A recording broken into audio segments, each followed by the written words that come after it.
Party से कोई लेना देना नहीं है, देना है व्यक्ति विशेष का कि आप जुमलेबाजी बंद कीजिए। और अगर आप सही मानों में फैसला ले रहे हो तो आप ठाकुरों के साथ भी वही फैसला लिए, वही मुसलमानों के साथ लीजिए, वही यादव के साथ लीजिए, सबके साथ वही फैसला लीजिए। अगर वो अपराधी है तो है, उसके खिलाफ कार्रवाई होनी चाहिए। अगर हमने किसी का घर लूट लिया है, हमने किसी लड़की के साथ अत्याचार किया है, तो हमारे खिलाफ कार्रवाई होनी चाहिए। उसमें ना यादव देखा जाए, न मुसलमान देखा जाए, न ठाकुर देखा जाए। श्रेया वर्मा एक पढ़ी लिखी महिला है और होशियार हैं, बहुत कम उम्र की भी हैं, और आई थी। उन्होंने मुनासिब समझा कि अधिवक्ता एक जागरूक समाज है, सबसे पहले हम उनसे मिले। तहसील में भी आई, दीवानी में भी है, एक एक काउंटर पर अधिवक्ताओं से मिली और बात किया। कोई वादा नहीं किया, लेकिन हाँ, अधिवक्ता समाज को कहा कि यदि हम बहैसियत MP आ जाएंगे, हमारे अध्यक्ष जी ने रिक्वेस्ट किया, तो तहसील में एक बार कार्यालय सुसज्जित हम बनवा देंगे अपने पैसे से। बीजेपी का कोई नहीं आया, जबकि राजा भैया 2-3 बार से हमारे MP हैं और इस समय भी वर्तमान में वो सांसद हैं, लेकिन वो नहीं आए, वकीलों से मिलने नहीं आए, वकीलों का हाल चाल लेने नहीं आए। अभी हापुड़ वाले उसमें वकील बहुत लामबंद था, हड़ताल पे था, लेकिन कोई नहीं आया। अफसोस हुआ। सब वकील खाली समाजवादी में नहीं है, कांग्रेस में नहीं है, वकील बीजेपी में भी है, वकील कांग्रेस में भी है, वकील बसपा में भी है। तो आप जब आप MP हो गए तो आप उसको हटा के आप आइए, अधिवक्ताओं की समस्या को सुनिए। लेकिन ऐसा कभी उन्होंने नहीं किया कि वो यहाँ आए हों, कुछ दिया हो वकीलों के लिए, कोई पुस्तकालय दिया हो, कोई ऑफिस दिया हो। वो तो सांसद हैं, बड़े लोग हैं, राजा हैं, लेकिन कभी उन्होंने क्षेत्र। हमारे यहाँ हमारे वकील साहिबान जो बीजेपी से जुड़े हैं, माननीय विधायक जी से मिले, MP से मिले और बताया कि हमारी ये समस्या इतने दिनों से हड़ताल चल रही है। और हमारे जो है वो थे अध्यक्ष जी, क्या नाम है, पूर्व वाले सिन्हा जी थे, पत्राचार किया, लेकिन कोई नहीं आया हमसे मिलने। नहीं आया जैसे अब ये तो वो बता सकते हैं कि क्यों नहीं आए। हम तो अपनी समस्या रखेंगे, हमारे क्षेत्र का प्रतिनिधित्व करते हैं, हमारे MLA हैं, हमारे MP हैं। राम प्रताप जी भारतीय जनता पार्टी से चुनाव लड़े इस बार, और मैं समाजवादी पार्टी का प्रदेश सचिव हूँ। उनकी श्रीमती जी, उनकी बीवी हैं, मेरे घर गई, मैंने उनको ससम्मान बैठाया और हमने कहा आपकी पूरी मदद की जाएगी, हमारे सेंटर पे आपको कोई परेशानी नहीं होगी। ये हमने उनसे वादा किया। और हमारे गांव में, आमिया देवरिया में मिल के आई, घर घर गई। बीजेपी से क्या मतलब है, ये हमारे लोकल के हैं। मास्टर श्यामलाल जी तमाम मुसलमानों से जुड़े थे, तमाम लोगों से जुड़े थे। जिसके पास पैसा ना होता था, कुछ ना होता था, मास्टर श्यामलाल जी उसकी मदद करते थे। गिरफ्तारी दी। हमने किसी सरकार के खिलाफ कोई नारा नहीं लगाया, हमने पुलिस प्रशासन के खिलाफ, चूँकि पुलिस ने वहाँ अत्याचार किया था, हमने सरकार से अपेक्षा किया कि जिस पुलिस ने वकीलों के साथ इतना अत्याचार किया है उसके खिलाफ कार्रवाई होनी चाहिए। बाकी हमने किसी सरकार के खिलाफ कोई नारा नहीं लगाया था। तो हम तो चाहते थे विधायक और सांसद आवें, वकीलों की मदद करें।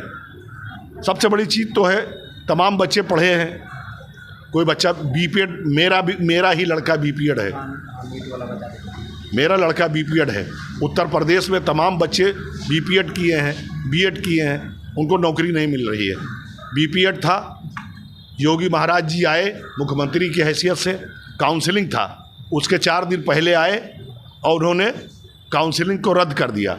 तब से आज तक, और माननीय उच्च न्यायालय का आदेश भी हो चुका है, लेकिन उन बच्चों को नहीं मिल रहा है नौकरी। अभी पुलिस की भर्ती में परीक्षा हुई, पेपर लीक हो गया, कितना पैसा लगा बच्चों का। आपने वादा किया था कि हम पुनः कराएंगे उसी पैसे पर, लेकिन नहीं किया। 70 सालों के बाद नीट की परीक्षा का पेपर लीक हो गया। सारे पेपर लीक हो रहे हैं आपके दौर में, क्यों? आप मुखिया हैं, आपकी जिम्मेदारी है। पर्चे जो लीक हो रहे हैं, इससे पहले नीट का पर्चा लीक नहीं हुआ था। 70 साल में पहली बार नीट की परीक्षा का पेपर लीक हुआ है। और पुलिस का जो पर्चा लीक हुआ है वो अभी आप जानते हैं, आपके उसमें है। तमाम बच्चे गए, पता चला पर्चा लीक हो गया। अब बच्चों से पूछिए, उनके गार्जियन से पूछिए, क्या लेके गए, कितना मेहनत करके उन्होंने फॉर्म भराया, कैसा किया।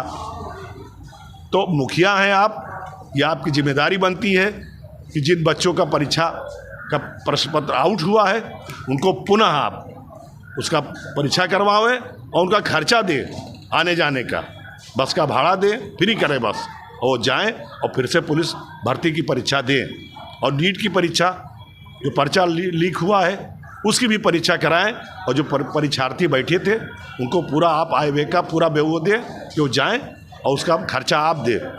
बुलडोजर चलाने की बात हो रही थी, जो पर्चा लीक कराए हैं, अभी तक बुलडोजर नहीं चला। लेकिन बुलडोजर कहाँ चला? चुटकी लोग लेते हैं कि इस पर की ये तो बुलडोजर आपने चुटकी बना दिया।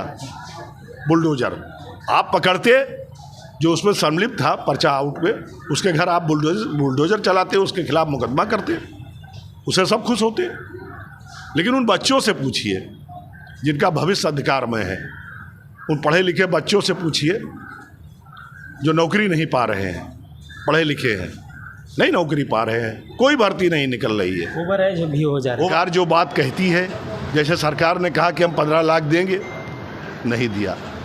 जो बातें आप कहते हैं अपने मैनिफेस्टो में कहते हैं, वो आप पूरा नहीं कर पा रहे हैं। जुमला बताने की मैंने जुमला कहा, जुमलाबाजी। बाकी बीजेपी उनके बात पर विश्वास कौन करे अगर जुमलाबाजी ऐसे ही करे?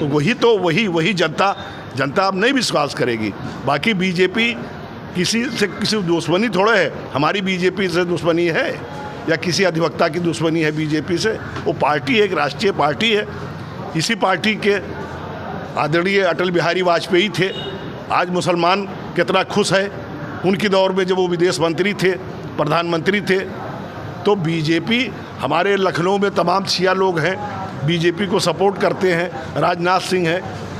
अधिवक्ता समाज उतरौला गठबंधन की सरकार को चुनना चाहता है। क्या वजह है? ये वजह है कि कोई भी विकास, न बच्चों को नौकरी मिली, न शिक्षा का विकास हुआ, न रोजगार का विकास हुआ। अधिवक्ता समाज जागरूक समाज है। इन 10 सालों में जो सरकार है उसको देख के उसने विचार मन बना लिया है कि गठबंधन की सरकार हम बनाएंगे और श्रेया वर्मा को विजयी बनाएंगे। यहाँ से सरकार कहती है कि हम गुंडा मुक्त सरकार बना दिया उत्तर प्रदेश। गुंडा मुक्त सरकार उन्होंने कुछ नहीं बनाया है। गुंडई तो आज भी हो रही है। तमाम बेटियां, तमाम महिलाओं की इज्जत तार तार हो रही है। गुंडा मुक्त सरकार वो कहाँ बना पाए? थानों पे गरीब का कोई कंप्लेंट नहीं लिखी जाती है, सिर्फ पैसे वालों का कंप्लेंट लिखा जाता है। और सबसे ज़्यादा अधिवक्ता समाज किस सरकार में पीड़ित है? अधिवक्ता समाज नहीं, पूरे लोग पीड़ित हैं। यहाँ तक कि नौजवान बच्चा पीड़ित है। संविधान बदल देंगे, हर चीज़ बदल देंगे, क्या है? गुंडई बढ़ा है अधिकारियों का कि गुंडई कम हुआ है पहले की सरकार में? आपकी सरकार अधिकारियों का गुंडई पहले की सरकार के मुकाबले में इस बार और ज़्यादा बढ़ा है। हम तो अधिवक्ता हैं, हम जानते हैं कि यहाँ पे अधिकारी क्या काम कर रहे हैं, किस तरह से काम कर रहे हैं। गुंडई के बल पर यहाँ सारा काम हो रहा है। मैं समाजवादी पार्टी का प्रदेश सचिव हूँ, अधिवक्ता सभा का उत्तर प्रदेश, और पिछले 2 सालों से। और मैं प्रदेशों में भी और व्हाट्सएप के ज़रिए, मोबाइल के ज़रिए सारा सिचुएशन अधिवक्ताओं का, अधिवक्ता के ऊपर कितने अत्याचार हुए हैं पूरे प्रदेश में अधिवक्ता खुद जानता है। हापुड़ में किस तरह से वकीलों के ऊपर अत्याचार हुआ है, पूरे प्रदेश में किस तरह से वकीलों के ऊपर अत्याचार हुआ। कोई मुकदमा नहीं लिखा गया, कोई न्याय नहीं मिला अधिवक्ताओं को। और वर्तमान सरकार, पहले की सरकार, अखिलेश यादव, मुलायम सिंह यादव की सरकार अधिवक्ताओं को 400 करोड़ रुपया देते थे न्यासी समिति को। लेकिन वर्तमान सरकार ने न्यासी समिति का पैसा बिल्कुल बंद कर दिया। 7 सालों से कोई भी पैसा नहीं आया न्यासी समिति के लिए।